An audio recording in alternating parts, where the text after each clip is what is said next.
مرحبتين ومرحبا وعاملين ايه ويا رب تكونوا بخير وانتوا بتتفرجوا على الفيديو بتاعي النهاردة. ده يا جماعة اليوم الخامس من التحدي بتاعنا، وهو تحدي لم المتراكم في 6 ايام فقط. قبل ما نبدأ اي حاجة عايزة اقول لكم على نقطة بسيطة كده، اللي انا بعتذر اللي انا مش هقدر اصور لكم اليوم السادس لاني مش هلحق. انتوا كملوا التحدي لوحدكم واكتبوا لي بقى في الكومنتس، هبقى انزل لكم بوست كده عملتوا ايه في اليوم السادس. ابقوا اكتبوا لي بقى هل انتوا كملتوا معانا للتحدي للاخر وعملتوا ايه في اليوم السادس. بس انا كفاطمه مش هقدر اصوره لكم، انا هكمل التحدي بس مش هلحق اصور. ده يا جماعه اليوم الخامس.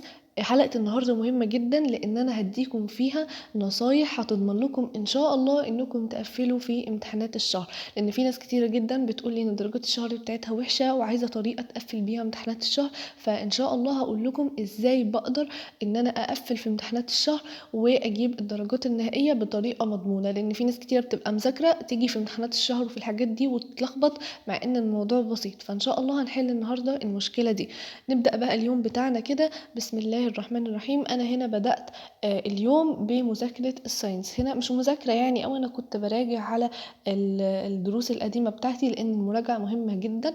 انا زي ما قلت لكم لازم تخصصوا يوم في الأسبوع تراجعوا فيه على الحاجات القديمة، لأن المراجعة هي اللي هتثبت المذاكرة بتاعتكم، سواء بقى مراجعة من الكتاب، من كتاب يعني المراجعة، أو مراجعة بحل الأسئلة. النوعين دول من المراجعة مهمين. يعني انتوا ممكن تبتدوا الأول إنكم تقرأوا كده المعلومات تاني، تسترجعوها وتفتكروها من كتاب المراجعة، وبعد كده تحلوا تدريبات إكسترا. بيبقى الموضوع حلو جدا وهتثبتوا المعلومة في دماغكم، وهتيجوا في آخر السنة مرتاحين.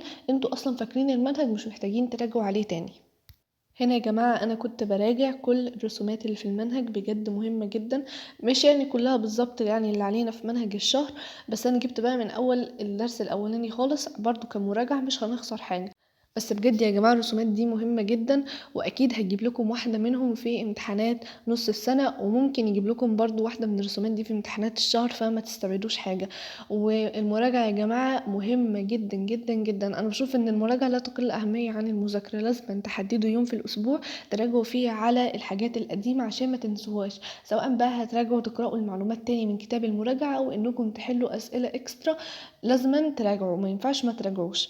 لأن انتوا لو راجعتوا بقى بالطريقة اللي أنا قلتها لكم دي، إنكم مثلا تقرأوا المعلومات الأول من كتاب المراجعة يعني تفتكروها، وبعد كده تروحوا حالين تدريبات زيادة عليها أو حالين امتحان مثلا، هتيجوا تلاقوا نفسكم اخر السنة ان انتوا اصلا فاكرين المنهج ومش محتاجين اي مراجعة نهائية. ده بسبب انكم بتراجعوا كل شوية على المعلومات. طيب في حاجة تاني كده انا افتكرتها دلوقتي وعايزة اقول لكم عليها. هي يا جماعة الخرائط الذهنية دي جميلة جدا. انا جربتها مرة وصراحة عجبتني الفكرة، وهبدأ استخدمها كتير في المذاكرة بتاعتي وادخلها في روتين المذاكرة بتاعتي. جميلة جميلة جدا، وبجد بتنظم المعلومات. انتوا بقى ايه، اعملوها بنفسكم، اعملوها زي يعني. هي يا جماعة الخرائط الذهنية دي نفس فكرة التلخيص، بس انتوا بقى بتلخصوا في انكم بقى مثلا هتجيبوا تعملوا مثلا مربع كده في نص الصفحة، هتكتبوا فيه العنوان الرئيسي. تعملوا بقى تطلعوا منه عناوين فرعية، تحت كل عناوين فرعية كده هتكتبوا مثلا 3 بوينتس او 2 بوينتس، نقطة او نقطتين. برضو هبقى اعمل لكم بقى كده فيديو منفصل اللي هي طريقتي بقى في الخرائط الذهنية دي، لان في منها برضو كذا نوع. بس انا الطريقة اللي انا بعملها بيها هي الطريقة اللي انا قلتها لكم دي، ان انا بكتب العنوان الرئيسي في النص، اطلع العناوين الفرعيه منه، وبعد كده تحت كل عنوان فرعي هكتب كده كام نقطه. بجد بيلخصوا الدرس بطريقه حلوه جدا، واحسن من طريقه التلخيص العاديه. وهو بتبقى تحسيها كده رسمه. يا سلام بقى لو عندكم ايباد مثلا او حاجه تقدروا تلخصوا عليه، بيبقى الموضوع حلو جدا. وبرضو يا جماعة الخرائط الذهنية دي هتفيدكم في المراجعة، ابقوا راجعوا منها. أنا هنا خلاص كنت خلصت الساينس، ندخل بقى على العربي. مستر محمد صلاح كان منزل كده خلاصة الخلاويص، كان فيها صيغ المبالغة وكان فيها اسم الفاعل، فأنا برضو براجع عليهم لأن النحو مهم جدا. وصراحة دي أكتر حاجة بتلخبطني في العربي. وساعات يعني ساعات النصوص، مش على طول، بس في نصوص بتلخبط فيها جامد. يعني النصوص يحلها كلها غلط يحلها كلها صح. النحو أنا إيه، بنقص فيه كده مثلا حوالي 4 درجات 3 درجات على حسب عدد الأسئلة. فأنا قلت برضو أراجع كده عليهم، لأن صراحة حاسة اسم الفاعل وصيغ المبالغة بيلخبطوا شوية، بيلخبطوني. يعني كده وأخواتها وكده وأخواتها كانوا بالنسبة لي أسهل منهم صراحة. بس هنا برضو أنا قلت أراجعهم. زي ما قلت لكم المراجعة مهمة جدا. بصوا يا جماعة، أنا بحب قوي اللي أنا وأنا بذاكر أخطط على الكلام اللي أنا بذاكره بقى، سواء بهايلايتر أو قلم رصاص قلم جاف. المهم اللي أنا طول ما أنا ماشية أخطط كده على المعلومات. مش عارفة، بحس إنه بيخليني أركز أكتر أو أفهم أكتر. اكتبولي بقى في الكومنتس، في حد فيكم بيعمل كده زيي ولا أنا لوحدي؟ عشان إيه نعرف برضه. دلوقتي نرجع لموضوعنا تاني، وهو ازاي نقفل في امتحانات الشهر. انا هقول لكم على الطريقه المضمونه ان شاء الله. بصوا، احنا مثلا يوم الاحد عندنا، انا كفاطمه عندي امتحان ماس اللي هو الرياضيات. فانا بقى يوم السبت هبتدي اللي انا راجع على الماس. ما ينفعش انتوا مثلا يبقى بكره صباح عليكم امتحان حاجه وانتوا تراجعوا في حاجه تانية، حتى لو متاخرين او لسه مراكمين. لا، ابتدوا راجعوه هو الاول، خلصوا منه. لقيتوا عندكم وقت زياده، ابتدوا ذاكروا حاجه من الحاجات اللي متراكمه عليكم. نراجع مثلا، هنراجع بقى ازاي؟ ما ينفعش بقى ساعتها لو انتوا في دروس اصلا لسه ما فتحتوهاش، ابتدوا افتحوها. طب لو انتوا مذاكرين دروسكم كلها ومخلصين، حلوا امتحانات الشهر اللي بتكون موجودة في الكتاب. النماذج الاسترشادية اللي موجودة في الكتب الخارجية دي حلوها. بجد مهمة جدا. يعني مثلا في الماس في كتاب المعاصر بيبقى عامل امتحانين كده على شهر نوفمبر وامتحانين على شهر اكتوبر. احنا حلينا امتحانين شهر اكتوبر، تحلوا بقى الامتحانين الاسترشاديين اللي هما بتوع شهر نوفمبر. نسبة كبيرة جدا الموجهين بيحطوا الأسئلة زي ما هي بالأرقام كوبي بيست. يعني احنا عندنا امتحان شهر أكتوبر اللي فات، الموجهين جايبين جايبين الأسئلة بتاعت امتحانات الشهر من الكتب الخارجية، من اللي هو الامتحان الاسترشادي بتاع الشهر اللي موجود في الكتب الخارجية. لو انتم مش في اسئله وقفت معاكم بقى، في ناس كتير جدا بتبقى حل الامتحانات دي على اليوتيوب. روحوا شوفوا الاسئله اللي انتوا اتلخبطتوا فيها وحلوها. بجد ما تكسلوش انكم تحلوا الامتحانات الاستشهاديه دي، مهمه جدا جدا.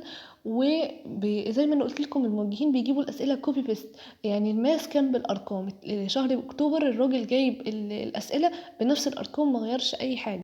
طيب، دي الخطوه الاولى. احنا بقى دلوقتي خلاص استلمنا الورقه بتاعت امتحانات الشهر. اقرأوا السؤال للاخر بالله عليكم، عشان انا كفاطمه، انا الامتحان الشهر اللي فات وقعت في غلطه في امتحان العربي. انا ما قرأتش السؤال للاخر وجيت حليت غلط، وبعد كده اول ما براجع اخدت بالي فرحت شخبطت وحليت تاني. فانتوا بجد المهم جدا انكم تقرأوا السؤال للاخر وتفهموه الاول هو عايز ايه، ما تتسرعوش. لان ساعات كتيره جدا احنا بنتخدع من الاسئله، بتبان ان هي سهله بس هي فيها فكره. فانتوا اقرأوا السؤال للاخر وافهموا معناه. مثلا لو سؤال بقى في البلاغه، سؤال في النحو، سؤال بقى يا جماعه بقى لو في النصوص.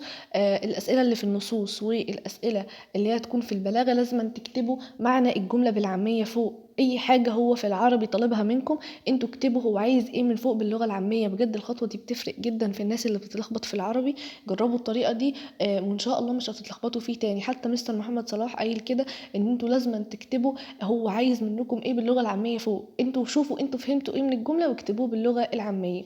طيب، يبقى احنا نقرا السؤال للاخر ونحدد فكرته ايه.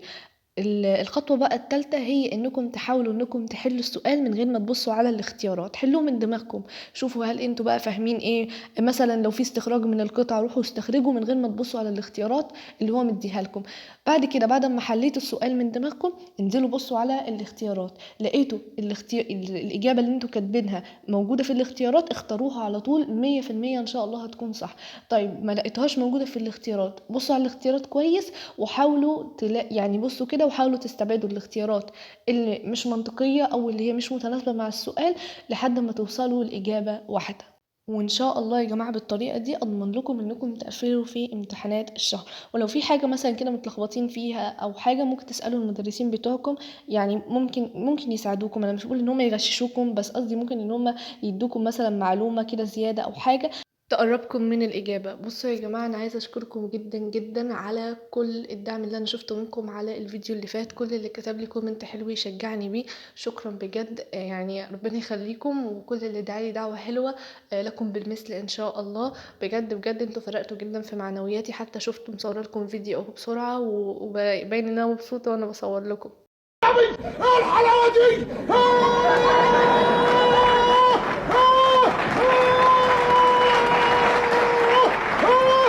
عظمه على عظمه يا ست. وبس كده، ده كان فيديو النهارده. اتمنى يكون عجبكم واستفدتوا منه، وعايزاكم يا جماعه تطبقوا كل النصائح اللي قلتها لكم في فيديو النهارده، وان شاء الله هتقفلوا في امتحانات الشهر. ولو دي اول مره تشوفوني، يا ريت تعملوا سبسكرايب للقناه وتفعلوا زر الجرس علشان يوصلكم كل فيديو بنزله. عايزين يا جماعه نوصل لل 3000 مشترك في اقرب وقت ممكن، وده مش هيتحقق غير بدعمكم. ولو عندكم اي سؤال اكتبولي في الكومنتس، وان شاء الله هرد عليكم كلكم. واستنوني في فيديو جديد. باي.